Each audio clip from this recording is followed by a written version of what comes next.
और अब आगे जो एक भविष्यवाणी है, यूट्यूब चैनल वाले भाइयों ने डाल रखी है भविष्यवाणियां, तो पुण्यात्माओं अब तो बिल्कुल ही क्लियर कर दिया। इन भविष्यवाणियों में तो एक एक पॉइंट इस कदर उन भाइयों ने क्लियर कर दिया है, पुण्यात्माओं सुन के आत्मा गदगद हो जाएगी कि परमपिता परमेश्वर सतगुरु रामपाल जी महाराज जी के ऊपर ही सारी भविष्यवाणियां फिट बैठती हैं। हाथी के कपड़े हाथी पर ही फिट बैठेंगे।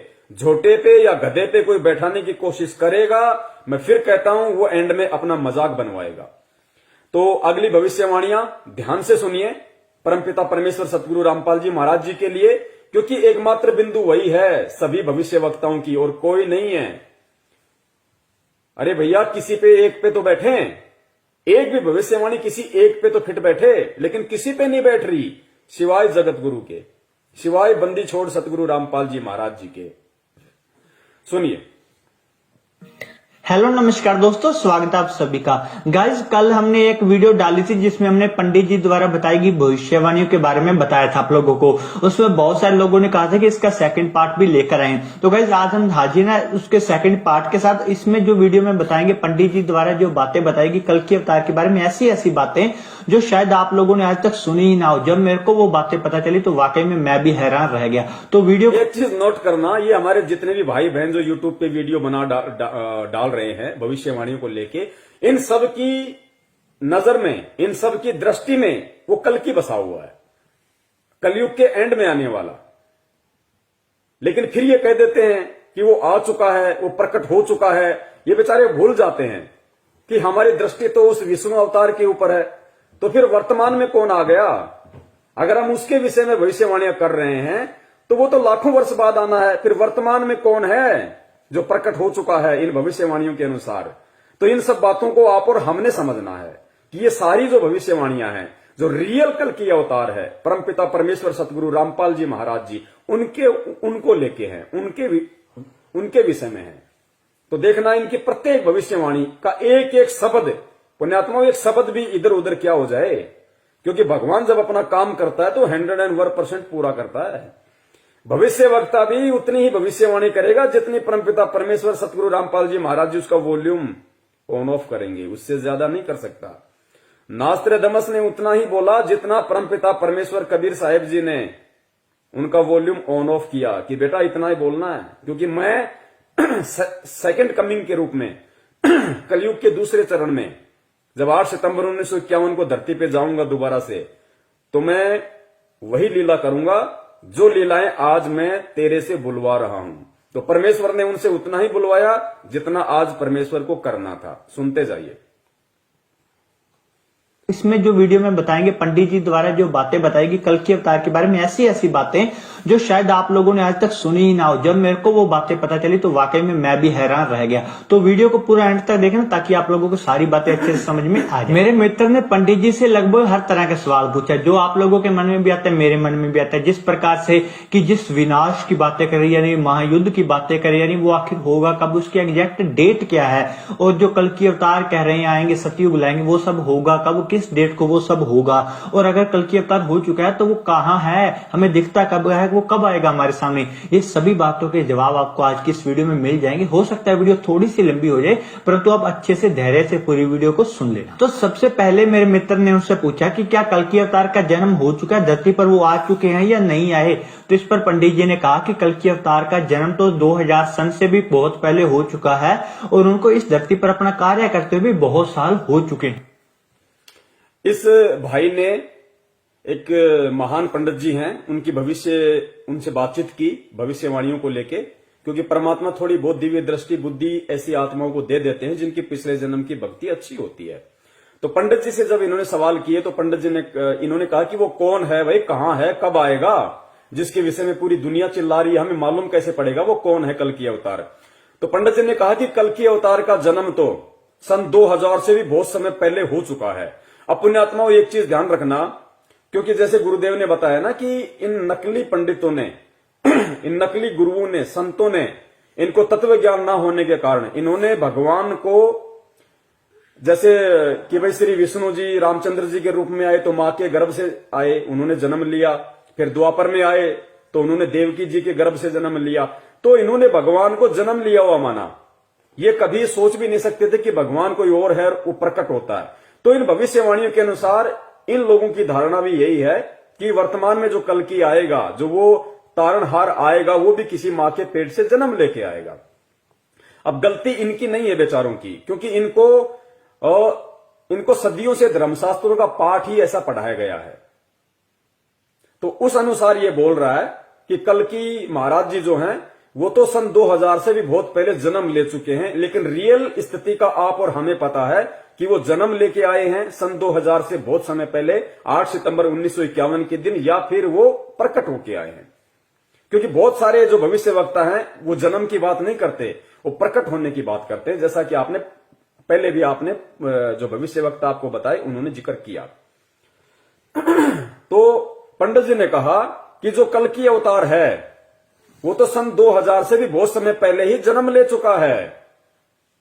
तो पुण्यात्माओं, अगर ये भविष्यवाणियां अगर उस कल्कि अवतार के विषय में होती तो वो तो कलयुग के एंड में आएगा जन्म लेके, लाखों वर्ष बाद। तो वर्तमान में जो पंडित जी कह रहे हैं कि वो तो आ चुके हैं भाई, सन 2000 से बहुत समय पहले जन्म ले चुके हैं। तो वो कौन है? वो रियल कल्कि वर्तमान का कौन है जो सन 2000 से बहुत समय पहले आ चुके हैं? वे है परम पूज्य सतगुरु रामपाल जी महाराज जी। और इस वीडियो को समझने के लिए जो भाई नहीं जुड़ रहे हैं उनसे विनती करूंगा, इसका पहला पार्ट आप जी जरूर देखना, फेसबुक पे जाना और टाइप करना शंका समाधान पवन दास के साथ। इसका प्रथम पार्ट आ जाएगा और इसके प्रथम पार्ट में मैं दूसरा पार्ट भी ऐड कर दूंगा ताकि आपको आसानी रहेगी। तो पहली भविष्यवाणी कि सन 2000 से बहुत समय पहले ही वो आ चुके हैं। आगे चलिए। करते भी बहुत साल हो चुके हैं। तो इसके बाद मेरे मित्र ने पंडित जी से पूछा कि पंडित जी जिस विनाश की बातें करी जा रही हैं उस विनाश की आखिर एग्जैक्ट डेट क्या है, वो कब होने वाला है? तो इस पर पंडित जी ने कहा कि विनाश का समय तो हो चुका है, आज नहीं आज से बहुत समय पहले हो चुका था।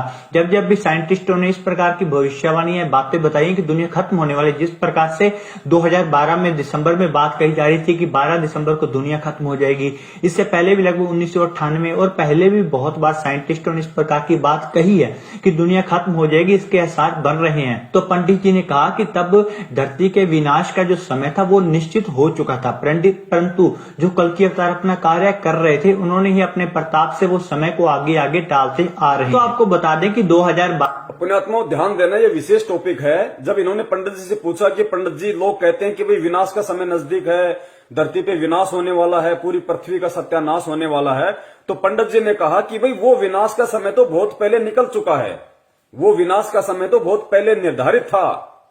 और आप और हम सब ने भी अच्छे से सुना है, 1998 में कहा गया था कि भाई पूरी धरती ही उल्ट पुथल हो जाएगी, ऊपर से कोई आग का गोला आएगा, पूरी धरती नष्ट हो जाएगी।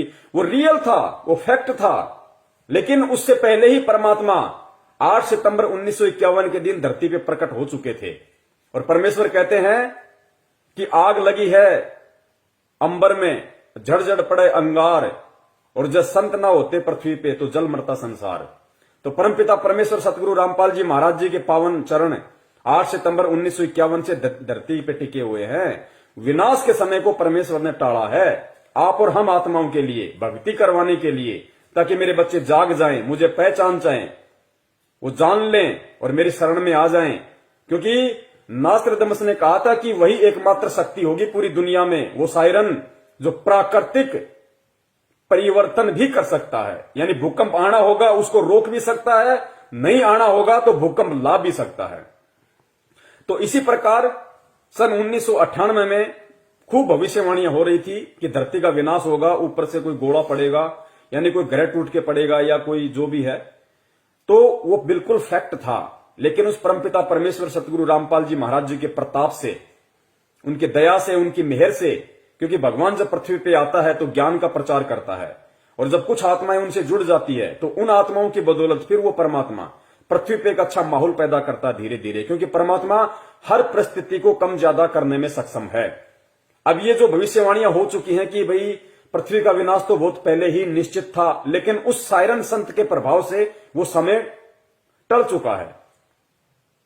तो 1998 में और उसके बाद में भविष्यवाणी हुई थी सन 2012 में, अगर आपको ध्यान हो तो सन 2012 के लिए कि भाई पाकिस्तान से आग का गोला पड़ेगा, ऐसा कोई परमाणु बम छोड़ा जाएगा, पूरी धरती का विनाश हो जाएगा या भारत का बिल्कुल समूल नाश हो जाएगा। सन 2012 में भी बहुत भयंकर ये वीडियो जो है ये प्रचारित हुए थे। तो विनाश का दौर कब?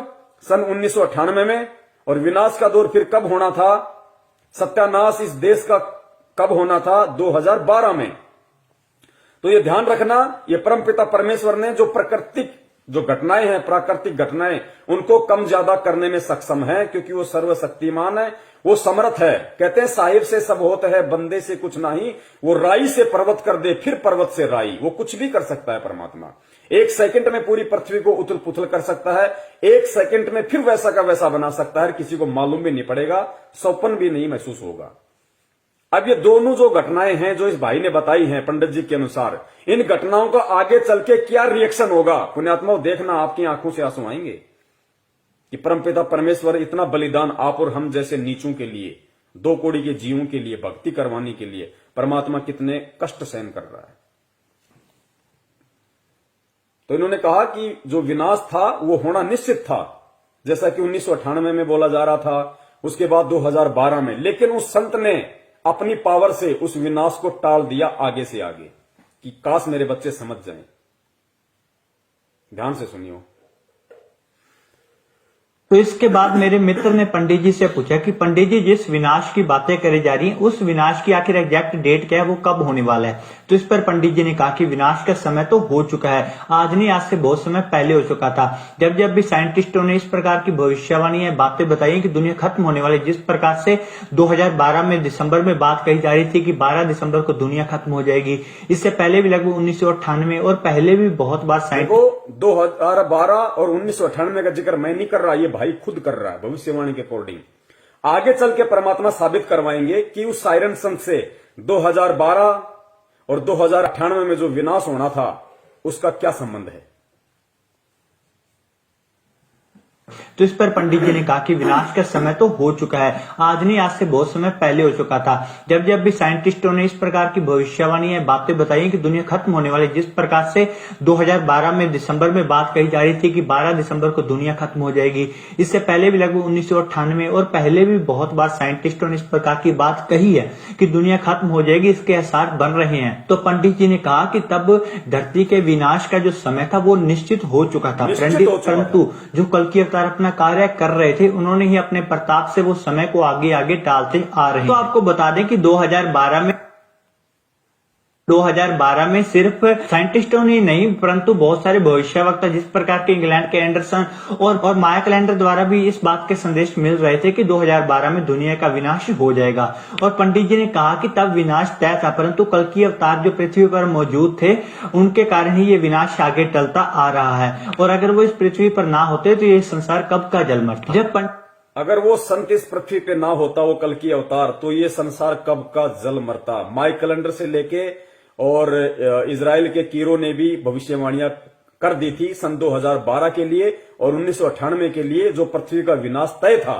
लेकिन उस संत के प्रभाव से जो पृथ्वी पर पहले से मौजूद है, उसके प्रताप से वो इन परिस्थितियों को आगे से आगे टालते गए, आप और हमारे लिए, भक्ति करने वाली आत्माओं के लिए, ताकि मेरे बच्चों को मैं एक अच्छा माहौल दे सकूं, भक्तिमय वातावरण दे सकूं, किसी प्रकार की दिक्कत आपत्ति मेरी आत्माओं को, मेरे बच्चों को ना हो। पुण्यात्माओं, आप और हमारे लिए आगे देखना क्यों टाली परमात्मा ने, और टालने के प्रतिफल में परमात्मा ने कितना बड़ा बलिदान दिया। कैलेंडर द्वारा भी इस बात के संदेश मिल रहे थे कि 2012 में दुनिया का विनाश हो जाएगा। और पंडित जी ने कहा कि तब विनाश तय था, परंतु कल की अवतार जो पृथ्वी पर मौजूद थे उनके कारण ही ये विनाश आगे टलता आ रहा है, और अगर वो इस पृथ्वी पर ना होते तो ये संसार कब का जल मरता। जब आगे सुनिए। पंडित जी से पूछा गया कि आखिर ये विनाश की तय तारीख क्या है, किस तारीख को ये सब होने वाला है। तो इस पर पंडित जी ने कहा कि ये सब उस अवतार के हाथ में है, क्योंकि जो पहले से विधि विधान द्वारा लिखी गई तारीखें थी विनाश की, महाप्रलय की, वो तो उस अवतार द्वारा आगे टाल दी गई हैं। अब वो किस समय को चुनता है युग परिवर्तन के लिए, ये तो वो जो पहले से विनाश का समय तय था वो तो उस कल्कि ने, उस सायरन संत ने अपने प्रताप से, अपने पावर से आगे टाल दी। लेकिन विनाश फिर भी होना है। अब वो आगे विनाश कब होगा? उसके दोस्त ने पूछा कि पंडित जी फिर वो विनाश होगा कब, जिस विनाश की तारीखों को वो जो अवतार है वो टालता आ रहा है। तो पंडित जी ने कहा कि विनाश तो होना तय है, लेकिन वो कब होगा इसका समय भी वो अवतार ही तय करेगा। वो अवतार ही तय करेगा कि वो विनाश होना कब है। तो पुण्यात्मा, विनाश टाला भी जा सकता है, परमेश्वर के हाथ में। दुनिया अगर उन्हें पहचान ले तो, स्वीकार कर ले तो, अन्यथा ऐसा होना संभव है नहीं ठोकर लगे बिना। तो विनाश तो निश्चित है। एक चीज ध्यान रखना पुण्यात्माओं, परमपिता परमेश्वर सतगुरु रामपाल जी महाराज जी का एक वचन है, और संत का हर वचन, कहते हैं संत वचन पलटे नहीं, चाहे पलट जाए ब्रह्मांड। गुरुदेव ने बार बार कबीर सागर को पढ़ाते समय आप और हमें बताया कि पुण्यात्माओं, एक दिन देख लेना पूरी दुनिया ये भक्ति करेगी। कबीर सागर में लिखा है, घर घर होगा बोध विचारा। घर घर में बोध विचार होगा, परमात्मा के ज्ञान की चर्चा होगी एक समय में पूरी पृथ्वी पे। तो आज की परिस्थितियां अगर हम देखें, 7.5 अरब की जनसंख्या, लोगों को विश्वास नहीं होता कि कैसे लोग ऐसे सुखों में लोग कैसे भगवान को याद करेंगे। पुण्यात्माओं, उस विनाश के बाद उस समय आएगा कि घर घर में परमात्मा की चर्चा होगी, क्योंकि उस विनाश के समय में इस पृथ्वी पे आधे ही प्राणी रह जाएंगे। ये देख लो, इतना भयंकर तांडव मचेगा, आप और हमारी आंखों के सामने होगा। वो इस पृथ्वी पे आधे ही प्राणी बचेंगे, और वही बचेंगे जो भक्ति करने की इच्छा रखते होंगे। आप देखना आगे की भविष्यवाणियों में, वही बचेंगे और नहीं बचेगा। 15-15 कोस पे कोई आदमी दिखाई नहीं देगा। भविष्य वक्ताओं ने कहा है कि मकान खाली पड़े रहेंगे, 10-10 मंजिले, 50-50 मंजिले की जो बिल्डिंगें, जो लोगों ने बिना ज्ञान के माया प्राप्ति के लिए बना बना के छोड़ रखी है किराए पे देने के लिए, गुरुदेव ने कहा कि ये खाली पड़े रहेंगे, इनके अंदर कुत्ते भी नहीं बसेंगे, कुत्ते भी। वो समय आएगा, सुनना आगे कि जो पहले से विधि विधान द्वारा लिखी गई तारीखें थी विनाश की, महाप्रलय की, वो तो उस अवतार द्वारा आगे टाल दी गई हैं। अब वो किस समय को चुनता है युग परिवर्तन के लिए, ये तो उसी अवतार पर डिपेंड करता है। पंडित जी ने कल के अवतार के बारे में और बताते हुए कहा कि यह जो अवतार होगा वो आज तक का सबसे बड़ा ईश्वरीय अवतार होगा। जिस प्रकार के आज के समय में सभी धर्म वाले अपने अपने धर्म गुरुओं के ऊपर श्रद्धा रखते हैं, उनकी पूजा करते हैं, आने वाले समय में इनके ऊपर श्रद्धा पूरे विश्व के लोग रखेंगे, इनकी पूजा पूरे विश्व में करी जाएगी। अगर अपने बात करें इतिहास की, तो हमें इतिहास मालूम है सिर्फ राम जी कृष्ण जी तक, यानी कि द्वापर युग त्रेता युग तक। उससे पहले कितने लाखों करोड़ों युग बीत गए, तब कौन कौन से ईश्वरीय अवतार आए, उनके बारे में हमें कोई जानकारी नहीं है, और ना ही कोई भी आज उनकी पूजा करता है। परंतु ये जो अवतार होगा, जो सबसे बड़ा ईश्वरीय अवतार होने वाला है, कल की अवतार, इनकी पूजा, इनके ऊपर श्रद्धा आने वाले, जब तक ये पृथ्वी अस्तित्व में रहेगी तब तक लोग इनकी पूजा करते रहेंगे। इसके देखिए, ये संकेत है, ये भी हमने समझना पड़ेगा। पंडित जी ने कहा कि ये जो आने वाला जो अवतार है, जो ये, इसकी पूजा पूरा विश्व करेगा, ये विश्व का सबसे बड़ा अवतार होगा, और ये सभी धर्मों को एक धर्म में लाके जोड़ देगा, सभी धर्मों को एक धर्म में लाके जोड़ देगा। वो जो कल की अवतार है, जो लाखों वर्ष बाद आने वाला है, वो नहीं कर पाएगा, क्योंकि फिलहाल तो राजा हरिश्चंद्र जी आएंगे आगे, वो तो खाली एक आत्मा है, जबकि खुद विष्णु रूप में राम आए थे, श्री कृष्ण आए थे, वो सभी धर्मों को मिला के एक नहीं कर पाए। तो पुण्यात्माओं, वो पूरी दुनिया में उनकी पूजा नहीं हो पाई, लेकिन इस कल की अवतार के विषय में कहा जा रहा है कि पूरी दुनिया उनकी पूजा करेगी, वो सभी धर्मों को एक कर देगा, सभी धर्म के मानने वाले लोग उसी की पूजा करेंगे, केवल एक ही धर्म रहेगा। और परमपिता परमेश्वर सतगुरु रामपाल जी महाराज जी का पहला नारा है कि जीव हमारी जाति है, मानव धर्म हमारा, हिंदू मुस्लिम सिख ईसाई धर्म नहीं कोई न्यारा। पुण्यात्माओं, एक एक पॉइंट इस परम पिता परमेश्वर के ऊपर फिट बैठेगा, हाथी के कपड़े जोटे पे फिट नहीं बैठेंगे, ध्यान रखियो। आगे सुनिए दूसरी भविष्यवाणी में। मेरे मित्र ने पंडित जी से पूछा कि पंडित जी, अगर उस अवतार में इतनी ज्यादा शक्तियां हैं तो विनाश की क्या जरूरत है, वो तो अपने जादू शक्तियों से वैसे ही सभी को सुधार दे। तो इस पर पंडित जी ने कहा कि जो ईश्वर भी होते हैं वो भी अपने नियमों में बंधे होते हैं, ईश्वर भी कभी अपने प्रकृति के नियमों की उल्लंघना नहीं करते।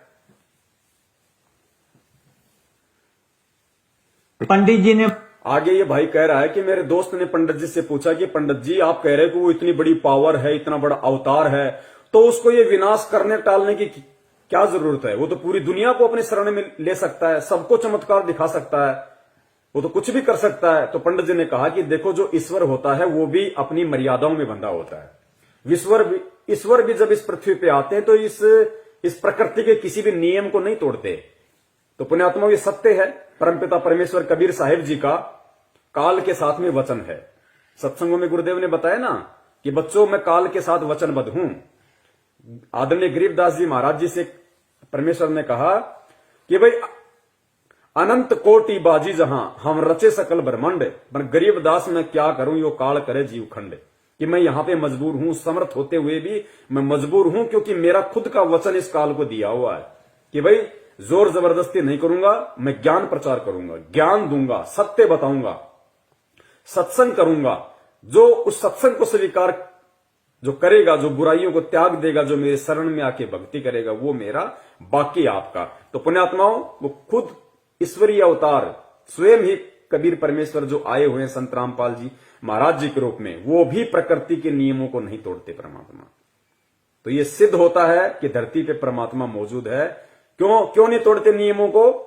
क्योंकि परमात्मा ने जब प्रथम सतयुग में अपने पुत्र जोगजीत के रूप में यहां आए और तपस्शिला पे जब काल के साथ उनकी वार्ता हुई, तो परमात्मा ने उसी को वचन दिया था। काल ने कहा था कि परमात्मा आप नीचे जाओगे, अपना ज्ञान दोगे, लेकिन जबरदस्ती मत करना। जो आपका ज्ञान समझे वो आपका, जो ना समझे वो मेरा। इस प्रकार परमात्मा प्रकृति के नियमों में बंधे होते हैं। इसका मतलब ये है। मेरे मित्र ने पंडित जी से पूछा कि पंडित जी, अगर उस अवतार में इतनी ज्यादा शक्तियां हैं तो विनाश की क्या जरूरत है, वो तो अपने जादू शक्तियों से वैसे ही सभी को सुधार दे। तो इस पर पंडित जी ने कहा कि जो ईश्वर भी होते हैं वो भी अपने नियमों में बंधे होते हैं। ईश्वर भी कभी अपने प्रकृति के नियमों की उल्लंघना नहीं करते। आगे सुनिए पुण्यात्मा ध्यान से। पंडित जी ने बताया कि जो कल्कि अवतार ने आज से पहले विनाश को टाला है, या आने वाले समय में विनाश के बाद जो वो लोगों की रक्षा करेंगे, वो कल्कि अवतार, उसका बदला भी खुद अपने शरीर पर कष्ट सहकर चुकाना पड़ेगा। क्योंकि ईश्वर भी कभी प्रकृति और कर्मों के नियमों को नहीं तोड़ता, इसलिए वो सभी का बदला अपने शरीर पर समय कष्ट लेकर चुकाएंगे। पुण्यात्माओं, 101% रोकते खड़े होना चाहिए।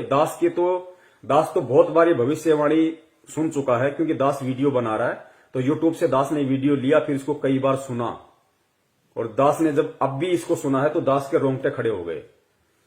इस भविष्यवाणी में क्या कहा गया है, एक बार ध्यान से सुनिए।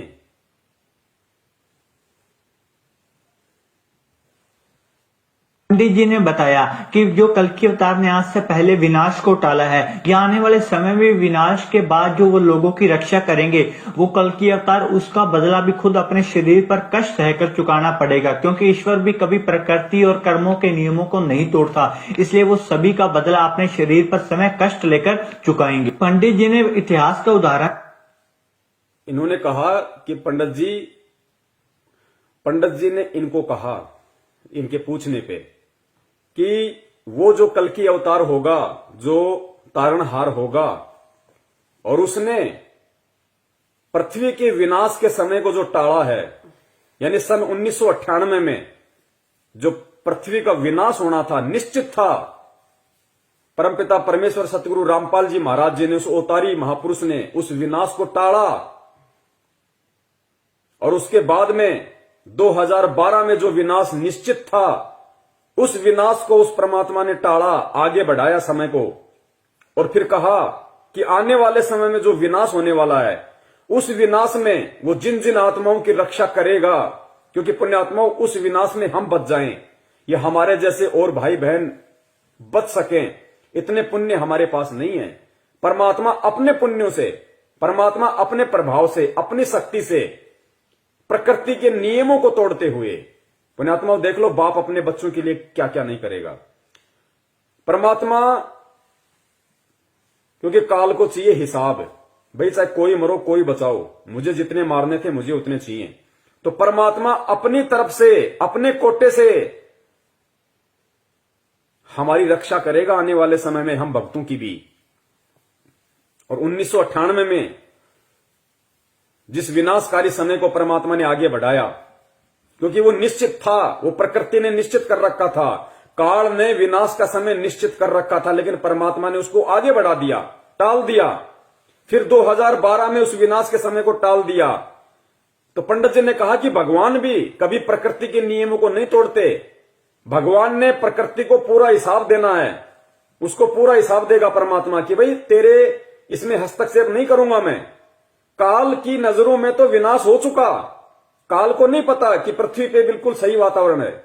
उसकी दृष्टि में तो परमात्मा ने काल को विनाश दिखा दिया कि तूने जितने मारने थे तूने देख मार दिए, लेकिन मैंने मेरी गुप्त शक्ति से इन सबको बचाया हुआ है। तो पंडित जी ने कहा कि भगवान भी कभी प्रकृति के नियमों को नहीं तोड़ता, और भगवान ने 2 बार जो विश्व का विनाश होना निश्चित था, उन घटनाओं को जो उन्होंने आगे बढ़ाया, जो उन्होंने उस घटनाओं को टाला,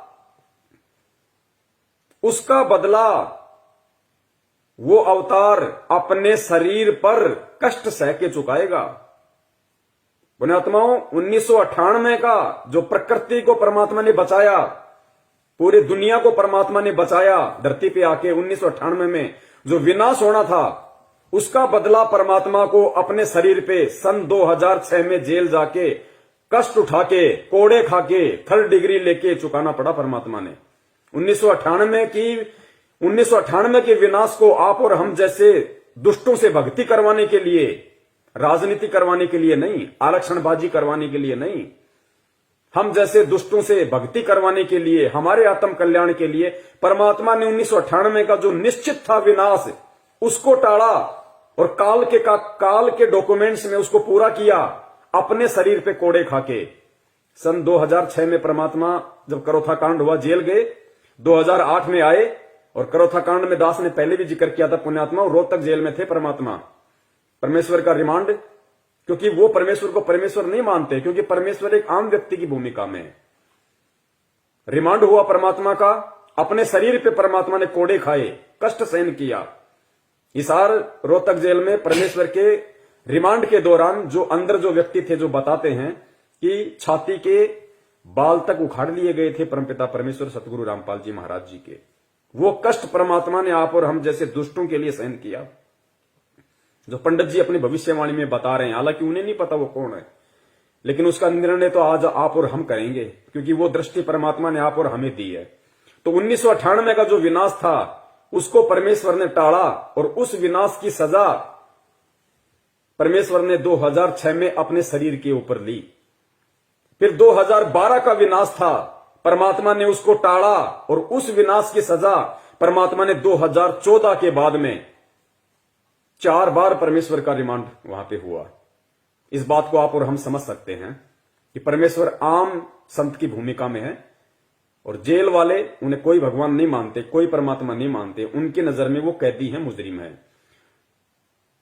तो 2012 का जो विनाश निश्चित था, उस घटना को परमेश्वर ने आगे बढ़ाया, और उस घटना का जो वो दंड था, वो परमेश्वर ने अपने शरीर पे भोगा 2014 के करोथा कांड के बाद में। तो पुण्यात्माओं, आज भी यदि हम इस भक्ति से या इस भगवान से नागा करेंगे, इस भक्ति और भगवान पे अविश्वास प्रकट करेंगे, बात बात पे ये कह के कि मैं ये मर्यादा नहीं निभा सकता, हम लोगों का सामना नहीं करेंगे, हम समाज की कुरीतियों का सामना नहीं करेंगे, हम अगर परमेश्वर के नियमों को नहीं निभाएंगे, तो पुण्यात्माओं गधा कुत्ता बनने से नहीं बच पाएंगे। जब इतना कष्ट वो परमेश्वर आप और हम जैसे नीचों के लिए खुद उठा रहा है, तो हमारी भी तो कुछ जिम्मेदारी बनती होगी। या बाप ही हमेशा परीक्षा देता रहेगा, बाप ही सारे कष्ट और दुख परेशानियां झेलता रहेगा, लोगों की गालियां खाता रहेगा, लोगों से रिमांड, क्या अब भी हम नियम तोड़े? और क्या नियम है? ये तो बुराइयां हैं, गंदगी, ये तो जानवर को भी नहीं करनी चाहिए। बीड़ी, सिगरेट, गांजा, अफीम, कुचरित्र, कुदृष्टि, ये व्यर्थ की ये परंपराएं, 12वां 13वां, अरे मर गया तो मर गया, दुनिया नहीं मर रही क्या? हम नहीं मरेंगे क्या?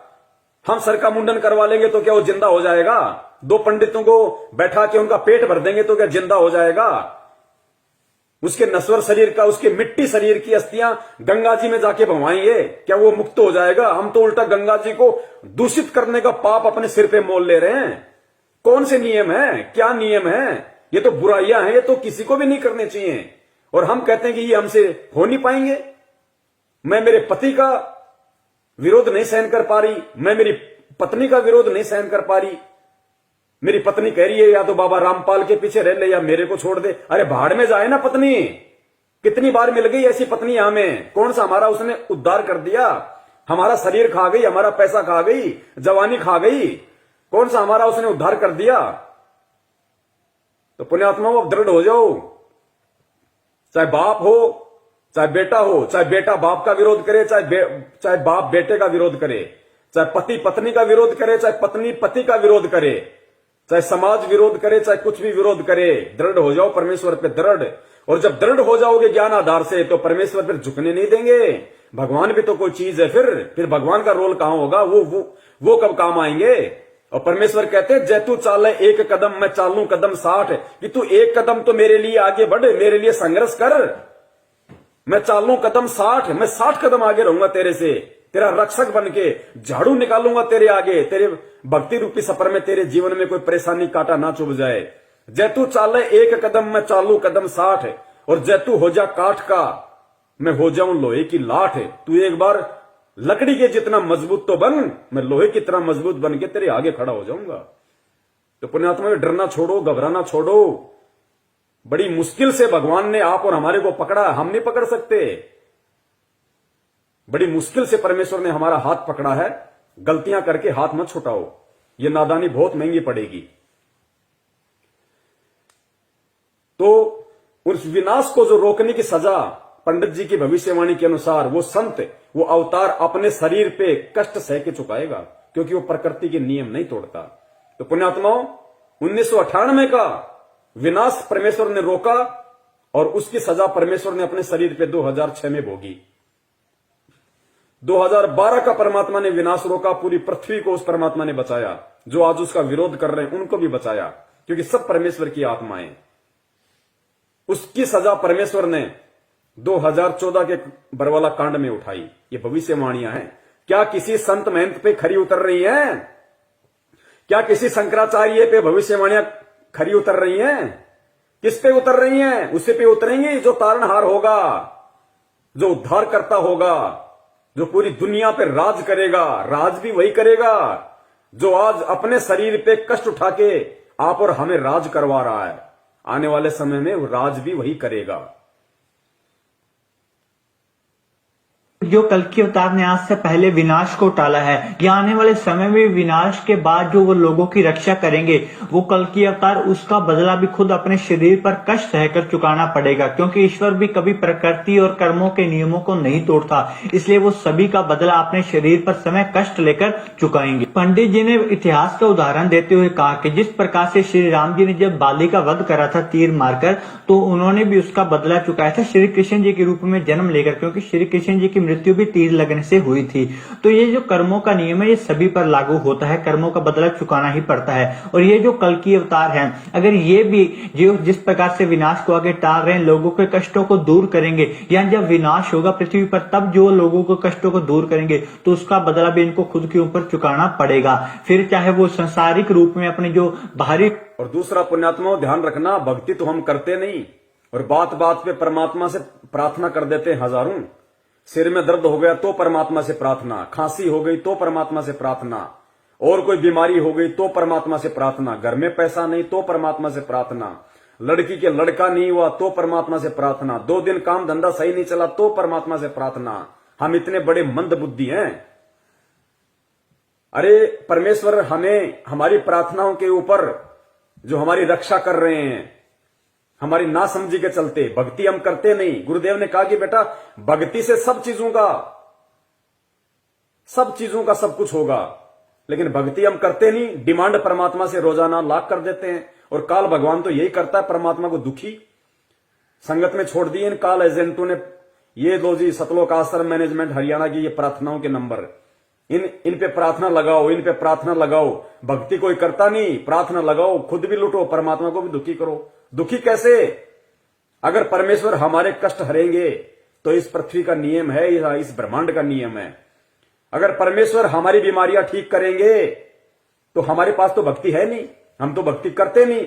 तो परमात्मा अपने बच्चों को दुख देख नहीं सकता, तो परमेश्वर अपने कोटे से हमें लाभ देता है, हमारी उन बीमारियों को, परेशानियों को ठीक करता है। और फिर प्रकृति के नियम अनुसार वो बीमारियां परमात्मा ने अपने शरीर पे लेके उनका कष्ट उठाना पड़ता है। हिसार जेल से परमात्मा ने कितनी याचिका लगाई? दांत दर्द की, पीठ दर्द की, छाती में दर्द की। पुण्यात्माओं, ये हमारी अनावश्यक जो डिमांड है परमात्मा से, कार की, कोठी की, पैसों की, लड़कों की, लड़कियों की, गाड़ी की, घोड़ों की, ये अनावश्यक जो हमारी डिमांड है ना, हमारी मंद बुद्धि के चलते जो हम उस परमात्मा से करते हैं, वो परमात्मा तो दयालु है, वो तो डिमांडें पूरी अपने करेगा। क्योंकि जो व्यक्ति जब बल्कि माता पिता बन जाते हैं ना, तब उन्हें मालूम पड़ता है। छोटे बच्चे को नहीं पता कि मेरे माता पिता की आर्थिक स्थिति क्या है, लेकिन वो डिमांड कर देते हैं कि मेरे को बाइक चाहिए, मेरे को ये चाहिए, मेरे को वो चाहिए। तो माता पिता को पता है कि हमारी स्थिति ऐसी है नहीं, लेकिन बच्चों को तो कहीं ना कहीं से लाके देना ही पड़ेगा, वरना उनका दिल टूटेगा। तो वो कहीं से वो कर्जा करते हैं, उधार लेते हैं, फिर उस उधार को चुकाने के लिए वो तगारियां घेरते हैं बेचारे, गर्मी में, धूप में पसीने बहाते हैं, लेकिन बच्चों को दुखी नहीं करते। तो पुण्यात्माओं, ये जो अनावश्यक जो हमारी डिमांड है परमात्मा से देखी नहीं जाती, वो कहीं ना कहीं से पूरी करता है परमात्मा, और फिर वो कष्ट अपने ऊपर लेता है। फिर पुण्यात्माओं, हमें परमेश्वर से सिवाय भक्ति के कुछ नहीं मांगना। गुरुजी भी कहते हैं कि भक्ति दान मोहि दीजियो देवन के देवा हो, कि अगर तुम भक्ति मांगोगे और भक्ति तुम करोगे बच्चों, तो भक्ति से परमात्मा तुम्हें सारे सुख देगा, तुम्हें अलग से कुछ मांगने की जरूरत है ही नहीं। तो पुण्यात्माओं, इन चीजों का हमें ध्यान रखना है। लोगों के कष्टों को दूर करेंगे, या जब विनाश होगा पृथ्वी पर तब जो लोगों के कष्टों को दूर करेंगे तो उसका बदला भी इनको खुद के ऊपर चुकाना पड़ेगा। फिर चाहे वो संसारिक रूप में अपने जो बाहरी रूप से शरीर पर कष्ट लेकर या बदनामी का सामना करके उनको वो सब चीजें चुकानी पड़ेंगी। मेरे शरीर पे कष्ट लेके या बदनामी का सामना करके वो उनको चुकाना पड़ेगा। तो परमात्मा शरीर पे भी कष्ट ले रहे हैं और बदनामी, आज संत रामपाल जी महाराज जी का नाम ले दीजिए, लोगों के माथे में 3 तोड़ियां पड़ जाती है। सरकार ने उनको देशद्रोही बना दिया, देशद्रोही का कलंक लगा दिया, बेफालतू में, बेमतलब में, निराधार तरीके से। तो संत वेशभूषा में भी यदि आज कोई महाबदनाम है लोगों की अनभिज्ञता के कारण, तो कौन बदनाम है? संत रामपाल जी महाराज। ये भविष्यवाणियां उन्हीं पे फिट बैठेंगी और किसी पे फिट नहीं बैठ सकती सिवाय उनके अलावा। तो शरीर पे कष्ट लेके भी और बदनामी का दाग लेके भी इन भविष्यवाणियों के अनुसार अगर कोई फिट बैठता है तो परम पूज्य सतगुरु रामपाल जी महाराज जी, दुनिया में कोई नहीं है। टाल रहे हैं, लोगों के कष्टों को दूर करेंगे, या जब विनाश होगा पृथ्वी पर तब जो लोगों के कष्टों को दूर करेंगे तो उसका बदला भी इनको खुद के ऊपर चुकाना पड़ेगा। फिर चाहे वो संसारिक रूप में अपने जो बाहरी रूप से शरीर पर कष्ट लेकर या बदनामी का सामना करके उनको वो सब चीजें चुकानी पड़ेंगी। मेरे मित्र ने फिर पंडित जी से कहा कि पंडित जी, बहुत सारी भविष्यवाणियों में और जो कल्कि अवतार के बारे में बताते हैं, वो लोगों को कहना है कि कल्कि अवतार खुद भक्ति कर रहे हैं लोगों की रक्षा करने के लिए, पृथ्वी की रक्षा करने के लिए, परंतु आप तो कह रहे हैं कि वो खुद ईश्वर का सबसे बड़ा स्वरूप है, तो वो किसकी भक्ति कर रहे हैं? ईश्वर ने नियम बनाया है कि जब मनुष्य ईश्वर की भक्ति करेगा उसके बाद ही उसे ईश्वर के दर्शन होंगे। यही नियम की पालना खुद कल्कि अवतार ने भी करी है, इसलिए उन्होंने भक्ति करी थी खुद अपने ही स्वरूप के दर्शन करने के लिए। आगे इन्होंने पंडित जी से पूछा कि पंडित जी, आप तो कहते हैं कि वो तो खुद परमात्मा है, वो तो सबसे बड़ा ईश्वरीय अवतार है, फिर पंडित जी वो किसकी भक्ति कर रहा है और क्यों भक्ति कर रहा है? तो पंडित जी ने कहा कि देखो, ईश्वर भी जब यहां पे आते हैं मानव शरीर धारण करके तो मर्यादाओं में रहते हैं, और वो कल्कि अवतार होगा, जो वो तारणहार होगा, वो अपने ही स्वरूप की भक्ति करेगा। पुण्यात्माओं, समझ में आ जाना चाहिए आप और हमारे को कि परमपिता परमेश्वर सतगुरु रामपाल जी महाराज जी भी वही भक्ति करते हैं, वही आरती और मंत्र करते हैं जो आप और हमारे को देते हैं। तो वो किसकी भक्ति कर रहे हैं? अपने ही स्वरूप की भक्ति कर रहे हैं। क्यों कर रहे हैं? एक भगत के रूप में ये उदाहरण पेश करते हैं कि बच्चों, जिस प्रकार मैंने भक्ति करके परमात्मा पाया या मैं परमात्मा प्राप्त करूंगा, इसी विधि से भक्ति करके तुम परमात्मा प्राप्त कर सकते हो।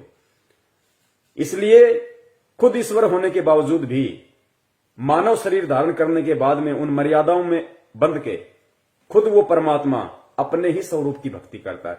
पुण्यात्माओं, आप और हमें तो परमेश्वर ने ज्ञान दे दिया, ये तो वो लोग बातें बोल रहे हैं जिन लोगों को तत्व ज्ञान नहीं है। तो ये बुद्धि उनको परमात्मा ने दी कुछ समय के लिए, ताकि आप और हमें आज दृढ़ विश्वास हो जाए कि हम किसकी शरण में हैं, किसकी शरण में हैं हम। सुनिए ध्यान से, अपने ही स्वरूप की भक्ति।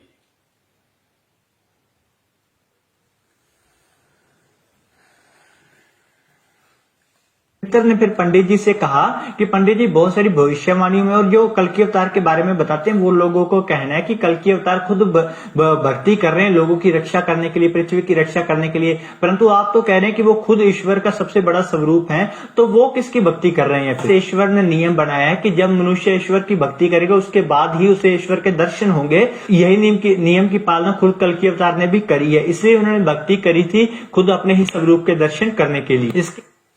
क्योंकि उनसे बढ़ के तो कोई है नहीं जो वो उनकी भक्ति करें, क्योंकि खुद कबीर परमात्मा संत रामपाल जी महाराज जी के रूप में, अब वो किसकी भक्ति करें? उनसे ऊपर कोई है ही नहीं, कोई देव ही नहीं है उनसे ऊपर। वो खुद ही सृष्टि के रचनहार हैं, सारे ब्रह्मांडों पे उनकी सत्ता है, एकमात्र वो प्रजा पालक हैं, शासक हैं। वो किसकी भक्ति करेंगे? तो देखो, वो तत्व ज्ञान से अनभिज्ञ व्यक्ति भी ये कह रहा है कि वो अपने ही स्वरूप की भक्ति कर रहा है। अब जैसे रामचंद्र जी आए, विष्णु जी के अवतार थे, तो विष्णु जी का क्या नाम है? किलियम नाम दिया परमात्मा ने। जो रियल जो उनका भक्ति मंत्र है वो किलियम। लेकिन रामचंद्र जी ने किसकी भक्ति करी? अपने ही मंत्र की भक्ति नहीं करी, उन्होंने अपने से ऊपर वाले की भक्ति करी, ओम नाम की। वशिष्ठ से नाम लिया ओम, क्योंकि विष्णु जी से ऊपर ओम है, काल है, तो उसने उसकी भक्ति करी। फिर श्री कृष्ण जी के रूप में आए वही विष्णु भगवान, तो उन्होंने अपने नाम की भक्ति नहीं करी, अपने से ऊपर की भक्ति की, ओम नाम की, दुर्वासा से नाम लेके। और यहां पंडित जी की भविष्यवाणी के अनुसार जो वो आएगा महापुरुष, वो किसकी भक्ति करेगा? वो अपने ही स्वरूप की भक्ति करेगा, क्योंकि उससे ऊपर कोई नाम है ही नहीं, उससे ऊपर कोई देव है ही नहीं, उसके अलावा कोई देव है ही नहीं। तो पुण्यात्मा को समझ में आ जाना चाहिए कि भक्तिहीन प्राणी भी ये साबित कर रहे हैं कि धरती पे भगवान मौजूद है संत रामपाल जी महाराज जी के रूप में। कहां धक्के खा रहे हैं हम।